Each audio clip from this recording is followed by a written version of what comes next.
Annyeonghaseyo.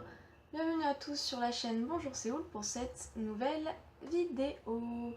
Alors, je sais que j'avais dit que je ne ferais pas de vidéo en décembre, mais comme c'est début décembre que j'ai fini mon dossier et que j'ai pas encore commencé mes révisions parce que mes cours ne sont pas finis encore, du coup j'avais un petit peu de temps aujourd'hui pour faire cette petite vidéo qui sera vraiment courte je pense. Après je parle beaucoup donc je ne sais pas. Donc comme vous avez pu le voir dans le titre de la vidéo, je vais un petit peu discuter des clichés que l'on a à propos de la Corée du Sud, ou plus généralement à propos de l'Asie. Alors pour ça j'ai posé des questions à mes amis, je leur ai dit ce qui leur venait, je leur ai demandé de dire ce qui leur venait par la tête quand je disais Corée du Sud. Cliché numéro 1, ils se ressemblent tous. Alors ce n'est pas, enfin si c'est un cliché, pour nous, Européens, qui ne sommes pas habitués à cette population-là, les Asiatiques se ressemblent tous. Mais il faut savoir que pour les Asiatiques, les Européens se ressemblent tous. Alors c'est simple en fait. Nous, on arrive à distinguer à peu près un Français d'un Norvégien, un Français d'un Américain, un Espagnol d'un Américain, un Italien d'un Suisse. On arrive à peu près parce qu'on connaît les traits physiques distinctifs. C'est assez réducteur, mais par exemple dans le nord on sait qu'ils seront plus blonds avec la peau claire, assez grands. Dans le sud plus la peau mate, les cheveux bruns. Donc ce sont des traits qui nous permettent de distinguer à peu près sur quelle partie du monde ils sont.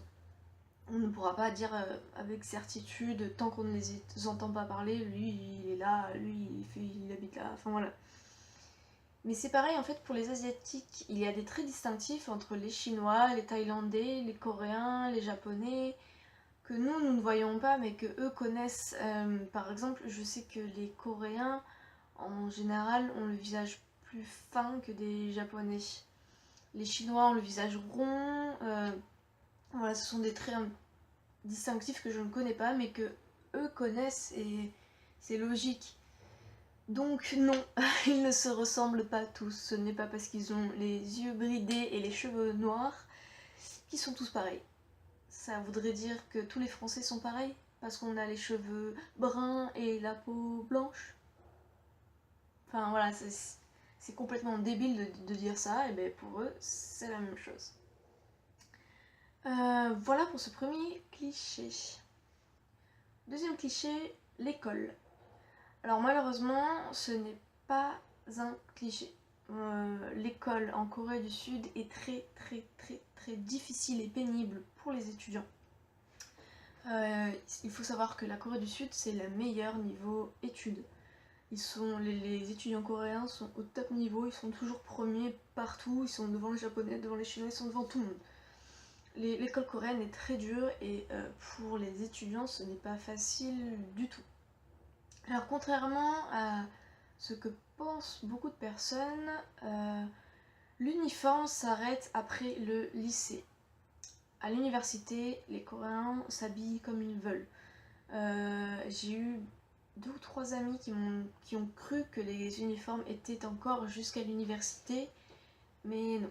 Enfin, je ne crois pas. Peut-être dans certaines universités privées, mais honnêtement, je pense pas. Cliché numéro 3, les Coréens sont illettrés. Alors oui, étonnamment, j'ai eu beaucoup de personnes qui m'ont parlé de ça. Alors c'était vrai jusqu'à il y a à peu près 70 ans. La Corée a mis énormément de temps à savoir lire et écrire. Enfin, ils savaient, mais il y avait une grosse partie de la population, je crois que c'est environ 70% de la population qui ne savait ni lire ni écrire, ce qui est énorme. Et en fait, c'est pour ça que maintenant l'école coréenne est très dure, parce qu'ils ont voulu, on va dire, pallier ce manque-là qu'ils ont connu avec les guerres en fait. Ils ont eu beaucoup de guerres qui les ont beaucoup affaiblis sur le plan économique et sur ce plan-là notamment. Mais aujourd'hui c'est faux. Les Coréens ne sont pas illettrés, ils savent lire et écrire, ça doit représenter, je sais pas, peut-être 5% de la population comme partout dans le monde en fait. il doit y avoir certainement des personnes qui ne savent pas lire et écrire, mais ça doit être des personnes âgées dans les campagnes, je suppose. Et encore maintenant, ça devient nécessaire de lire et d'écrire, donc au moins lire. Donc je suppose que ça c'est quasi inexistant, comme un peu partout désormais. Quatrième cliché, la nourriture épicée. Et oui, quand on pense Asie et qu'on pense nourriture, on pense épices. C'est vrai que les Coréens mettent beaucoup d'épices dans ce qu'ils mangent.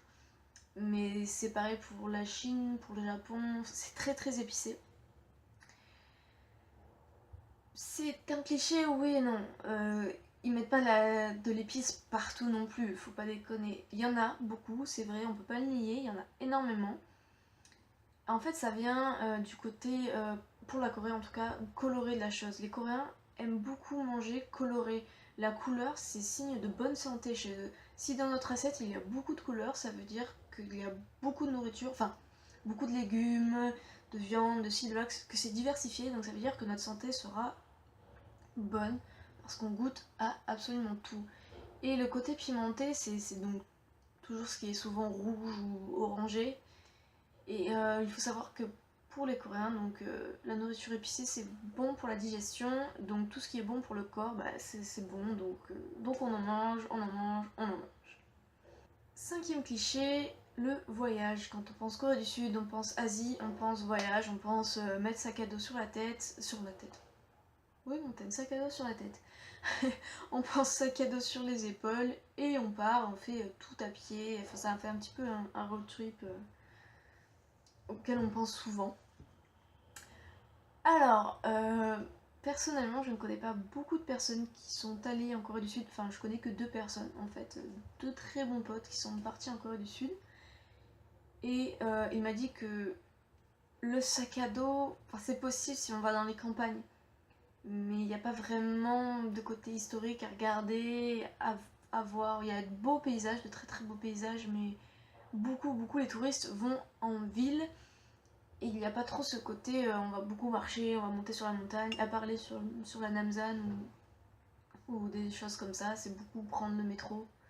Parce que tout visiter à pied, après ça dépend le nombre de temps que vous partez, c'est quasiment impossible. Donc pourquoi ce cliché de quand on va en Asie, c'est vraiment le voyage et pas forcément pour aller travailler, pour aller vivre. Parce que pour nous, c'est un côté exotique. C'est comme quand on pense Tahiti, l'île Maurice, tout ce que vous voulez. C'est un côté exotique, donc c'est un côté voyage. On ne pense pas à y aller pour travailler, sauf pour les personnes évidemment qui sont amenées à voyager au sein même de leur travail. Mais généralement on pense à ce type de pays comme un pays qu'on va visiter ou voyager tout simplement. Alors, pourquoi?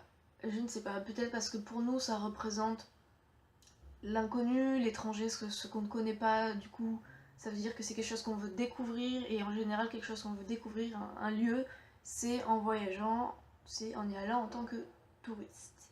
C'est pour ça que le thème de voyage revient assez souvent quand on parle de la Corée du Sud. Cinquième cliché, le voyage. Quand on pense Corée du Sud, on pense Asie, on pense voyage, on pense mettre sac à dos sur la tête, Oui, on t'aime sac à dos sur la tête. On pense sac à dos sur les épaules et on part, on fait tout à pied, enfin ça fait un petit peu un road trip auquel on pense souvent. Alors, personnellement, je ne connais pas beaucoup de personnes qui sont allées en Corée du Sud. Enfin, je connais que 2 personnes en fait, 2 très bons potes qui sont partis en Corée du Sud. Et il m'a dit que le sac à dos, enfin, c'est possible si on va dans les campagnes, mais il n'y a pas vraiment de côté historique à regarder, à voir. Il y a de beaux paysages, de très beaux paysages, mais beaucoup les touristes vont en ville. Et il n'y a pas trop ce côté, on va beaucoup marcher, on va monter sur la montagne, à parler sur la Namsan ou des choses comme ça, c'est beaucoup prendre le métro. Parce que tout visiter à pied, après ça dépend le nombre de temps que vous partez, c'est quasiment impossible. Donc pourquoi ce cliché de quand on va en Asie, c'est vraiment le voyage et pas forcément pour aller travailler, pour aller vivre. Parce que pour nous, c'est un côté exotique. C'est comme quand on pense Tahiti, l'île Maurice, tout ce que vous voulez. C'est un côté exotique, donc c'est un côté voyage. On pense pas à y aller pour travailler, ou, sauf pour les personnes évidemment qui sont amenées à voyager au sein même de leur travail. Mais généralement on pense à ce type de pays comme un pays qu'on va visiter ou voyager tout simplement. Alors, pourquoi? Je ne sais pas, peut-être parce que pour nous ça représente l'inconnu, l'étranger, ce qu'on ne connaît pas, du coup ça veut dire que c'est quelque chose qu'on veut découvrir, et en général quelque chose qu'on veut découvrir, un lieu, c'est en voyageant, c'est en y allant en tant que touriste. C'est pour ça que le thème de voyage revient assez souvent quand on parle de la Corée du Sud. Sixième cliché, les dramas. Alors j'ai eu beaucoup en Corée du Sud, c'est que les dramas, les dramas, les dramas, les dramas, les dramas, les dramas, les dramas, et la K-pop. Mais étrangement, je pensais que j'allais avoir plus de clichés niveau K-pop que niveau drama, mais la K-pop est revenue qu'une ou deux fois. Donc pour eux, c'est les dramas, et les dramas dans un mauvais sens, c'est-à-dire drama, la violonnade, je t'aime, mais je t'aime pas, mais je t'aime. Voilà, ça a été beaucoup caricaturé de cette façon-là. Alors, ce qu'il faut savoir, c'est que la Corée du Sud s'est énormément fait connaître via la K-pop et via les dramas. Mais c'est malheureux de réduire ce merveilleux petit pays à ça, parce que la Corée du Sud, ce n'est pas que les dramas, ce n'est pas que les K-pop. Alors, j'ai demandé pourquoi ils pensaient à ça. Alors, mes amis souvent m'ont dit c'est parce que tu en regardes et que tu nous en parles de temps en temps, tu nous conseilles sur des dramas, sur des films coréens, tout ça. Alors c'est vrai, mais j'aurais dit mais moi je ne regarde pas que des dramas où c'est l'amour, voilà quoi, l'amour à l'eau de rose. Au contraire, j'aime beaucoup le drama policier où il y a un peu des meurtres, tout ça. Bon, c'est sûr qu'il y a toujours un petit peu d'amour derrière, mais enfin bref. Ils m'ont dit juste mais je ne sais pas, parce que le nom drama, ça fait penser à quelque chose, bah, drama, dramatique, les violons, l'amour, les pleurs, les trucs comme ça.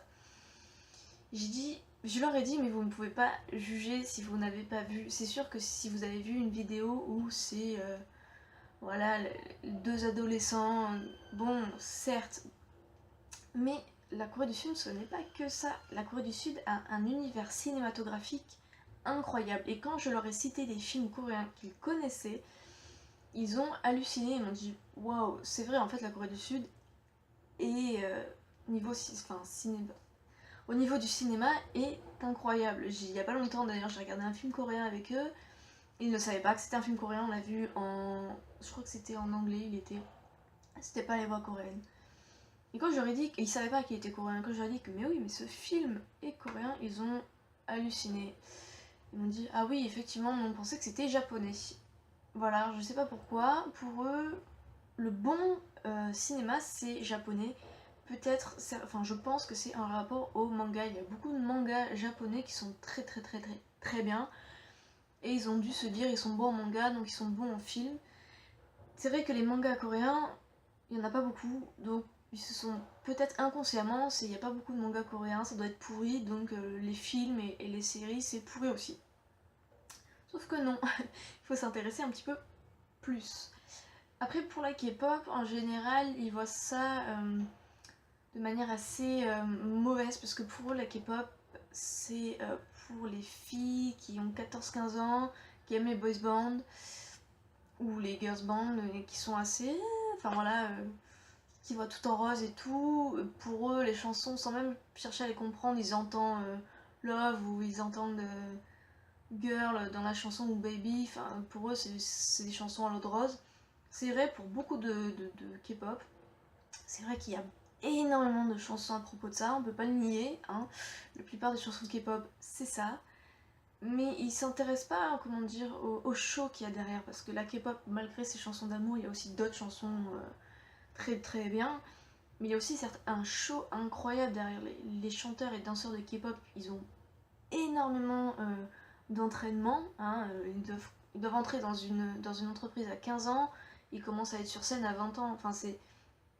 Il y a beaucoup d'entraînement derrière, et bon, ça doit être très dur pour eux certainement, mais ça en vaut le coup, parce que quand vous voyez les danses, les mises en scène, c'est vraiment incroyable, c'est un travail fou, mais c'est pour faire plaisir au public. Alors, certes, jeune, mais il y a vraiment, au-delà du côté gnangnan, il y a vraiment quelque chose de fort, en tout cas pour moi, et ils cherchent pas vraiment à voir ça pour eux.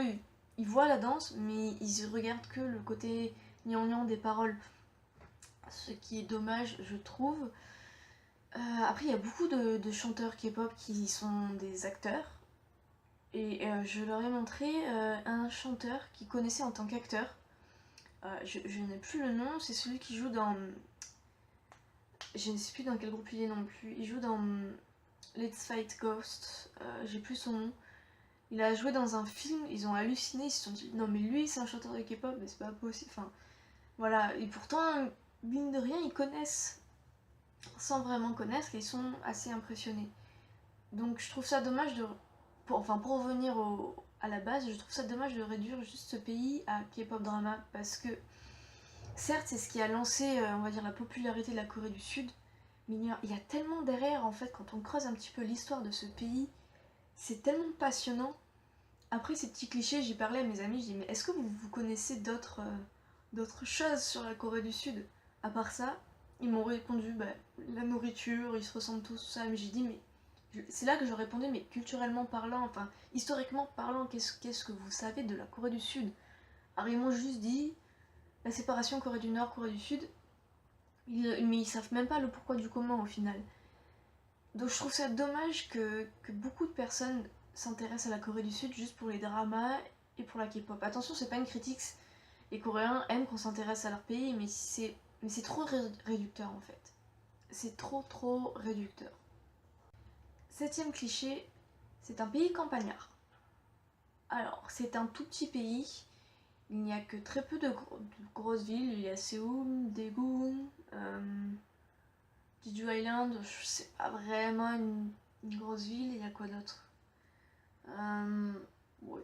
Bref, c'est vrai il y a des villes, mais pas trop, enfin pas trop grosses.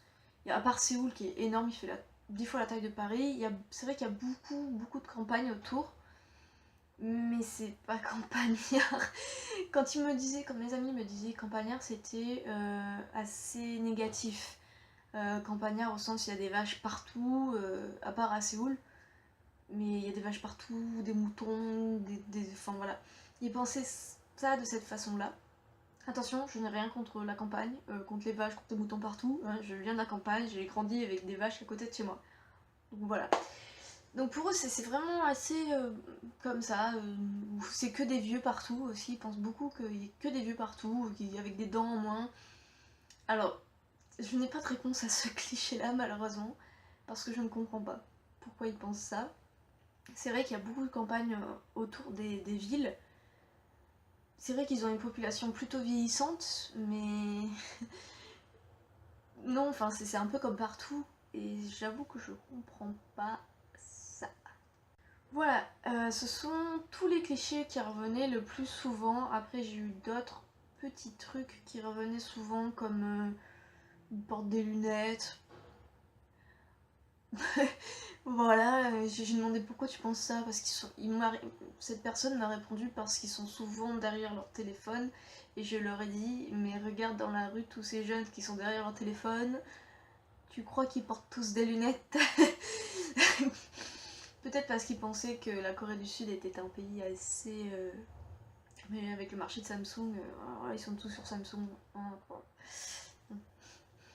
Après j'ai eu un autre cliché qui était sur les transports. Enfin c'est pas vraiment un cliché, cet ami m'a dit que c'est parce qu'il aimait bien les transports.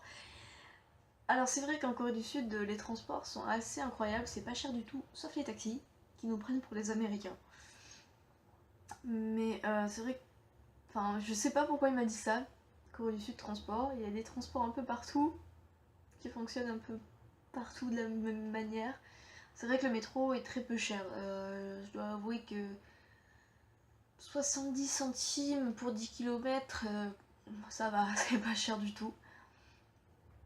Et après c'est tout ce que j'ai eu en cliché, il me semble. Donc c'est pas vraiment des clichés en fait, enfin si, pour certaines choses c'est des clichés du style ils se ressemblent tous, mais c'est plus des points sur lesquels ils ne savent rien. C'est juste ce qu'ils ont dû voir à la télé, ou ce qu'ils ont entendu, ou ce qu'ils pensent tout simplement un petit peu de manière générale de l'Asie, qu'ils appliquent à la Corée du Sud. Pour certaines choses, c'est vrai. Il n'y a pas de cliché, par exemple la nourriture épicée, c'est malheureusement c'est la réalité. Ils mangent beaucoup épicé et on n'y peut rien. Voilà, c'est la fin de cette vidéo, mais avant je voulais vous montrer quelque chose. En fait, voilà, c'était mon anniversaire il y a quelques jours et j'ai un ami qui m'a offert un cadeau super. Il est allé à Séoul pendant presque 3 mois et il m'a offert la carte de bus Timoni et je voulais vous montrer à quoi elle ressemblait justement. Et il m'a offert aussi un billet de 10 000 won, donc je voulais vous montrer à quoi ça ressemble. Voilà pour la carte Timoni. La carte de transport, elle fonctionne pour absolument tout. Quand je dis tout, c'est tout. C'est pour le métro, pour le bus, pour le taxi aussi, pour certains taxis. On peut même acheter de la nourriture avec ça. Donc voilà, c'est vraiment...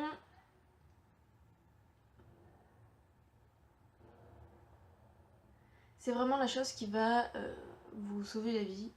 Si vous allez à Séoul ou partout en Corée du Sud, moi en l'occurrence c'est pour Séoul. Alors en m'offrant ça, mon ami m'a certainement sauvé d'1 heure dans l'aéroport à chercher un endroit où je peux acheter cette carte. Je crois qu'elle coûte 2,50 € à peu près, quelque chose comme ça. Et pour les 10 000 won, les 10 000 won c'est aux alentours de 7 € je crois, hein, quelque chose comme ça. Les voilà.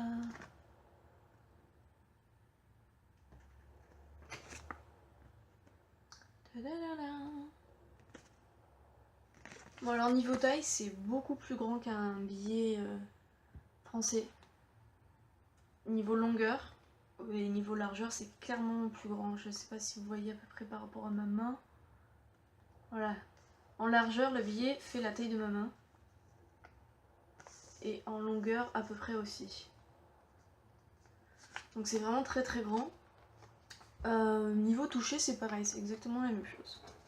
Donc voilà, en fait en m'offrant ça, je pense que j'arriverai à l'aéroport, la première chose que je ferai ça sera aller charger. Mais voilà, je voulais vous montrer à quoi ça ressemble, comme ça vous avez une petite idée. Alors en général, le design change. Là c'est un petit tour, il y a un vélo dessus, le bus, le train, le taxi, bon voilà. Je voulais vous montrer ça. Voilà, c'est tout pour cette vidéo. Finalement, je pense que j'ai beaucoup parlé. Encore. Et ben voilà, je vous retrouve en janvier. Je vous souhaite de bonnes vacances de Noël, un joyeux Noël. Pas la bonne année parce que ça porte malheur de la souhaiter en avance. Mais voilà, j'espère que vous allez passer de bonnes fêtes. 안녕히 가세요.